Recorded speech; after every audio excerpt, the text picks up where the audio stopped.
All right, let's talk about our pneumococcal pneumonia, the one that we do have the vaccine for. It's got this polysaccharide coating. Nice. It's easily identified. We could extract DNA from that. We could develop vaccines from that, hence our pneumonia vaccine. Just a spoonful of sugar, I think, makes the medicine go down here. Okay, it's not orally taken, but you get my picture. We have the ability for the pneumococcal pneumonia to have a vaccine. Not like virus, where you have H's and N's and subtypes of H's and subtypes of N's. Thankfully, that polysaccharide coating has only about 23 subtypes. So our body is able to handle that, unlike the 144 subtypes plus of viruses. So we can develop a vaccine that doesn't mutate as often. The bacteria doesn't mutate. Our vaccine for pneumonia, pneumococcal pneumonia, is thought to be good for about a 5 to 10 year period. Everyone agrees. The CDC, Public Health, Department of Health and Human Services, primary care physicians, the pneumonia vaccine in targeted populations is huge, huge, huge. So who can get, or who should get, the pneumonia vaccine? There you go. People over 65.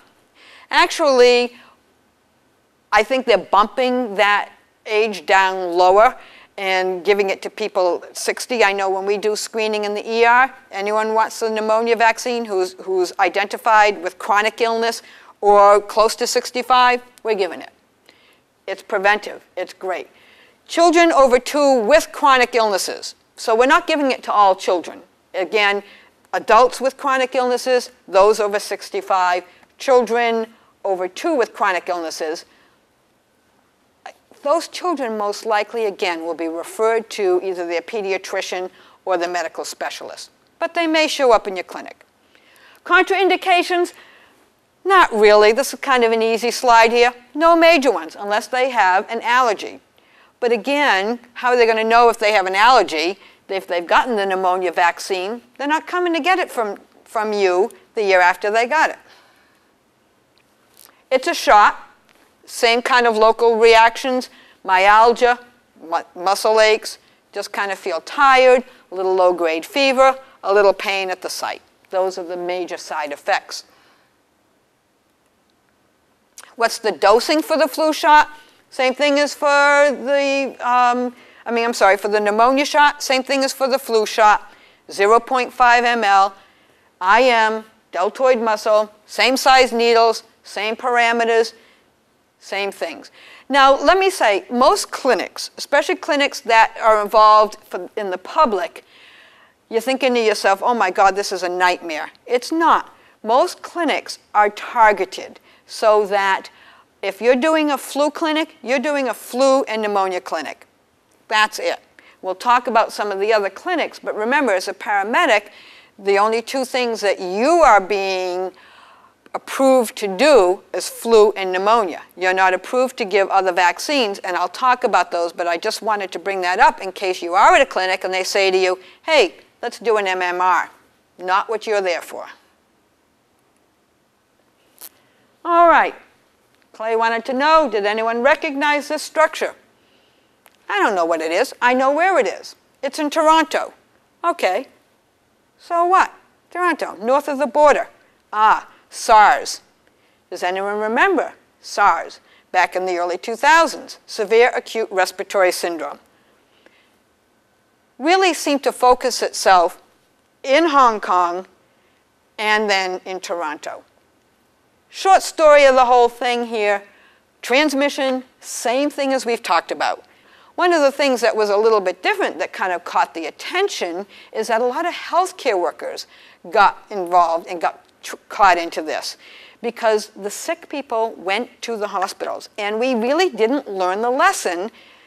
We repeated our history, so to speak, by not paying attention to all those other epidemics and pandemics. We didn't recognize the fact that here's an infectious disease that targeted a population. We did a good job containing it, immunizing people, isolating people, putting all the sick people in the hospital, let people relax. The World Health Organization even put out a traveler advisory. Stop people from coming to Toronto. The whole thing seemed to die down. They took off the travel advisory. People started coming back, and bingo, guess what happened? Second wave. Again, more people, hospitalized, etc. Not good. Here's the causative agent. I like this. It's a novel coronavirus, not Corona Beer, thank God.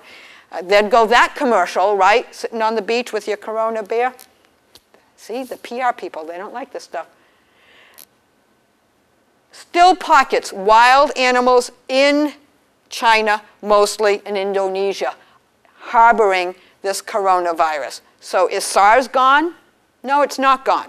It will come back. We just need to be prepared. We need to think about what we're doing. So why else are we here?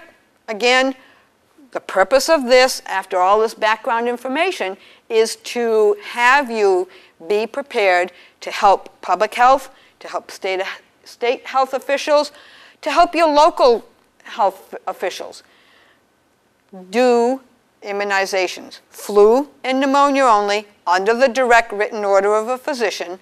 That's who oversees all of these clinics. So now we're going to need to talk about some of the CDC, Center for Disease Control guidelines, some of the federal laws associated with immunizations, and to talk about the paperwork trail that goes on. A little break here to talk about our protocols.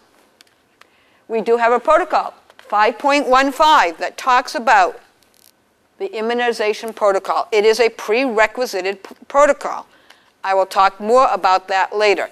You should go pick out your protocol book and look in detail at this. Federal laws. Here are the documents. These are actually the titles of the documents. The documents are titled, It's Federal Law, Screening Questionnaire, Do I Need a Vaccine Today? Vaccination information sheets, those are huge. A vaccination administration record, or a VAR, skills checklist. All of these are available on the CDC website and are updated periodically. You should go to that website and look at those and pull those down. If you have other questions or you want to see them ahead of time, that's what I advise you to do. You can also contact the Bureau of EMS, Vicki Blanchard, and she can help direct you as to where to find them. The information that we got here was from this pink book, the Epidemiology Prevention Vaccine Preventable Disease book. It's about this thick. Not really. It's the resource book, and that's where we got a lot of information for this program and for the program that we're doing for New Hampshire. So if you're really interested in that, it's another great resource for you to look at. How about a 5-minute break before we start looking at these things? Let's do that. Come back. I'll meet you back here in 5 minutes.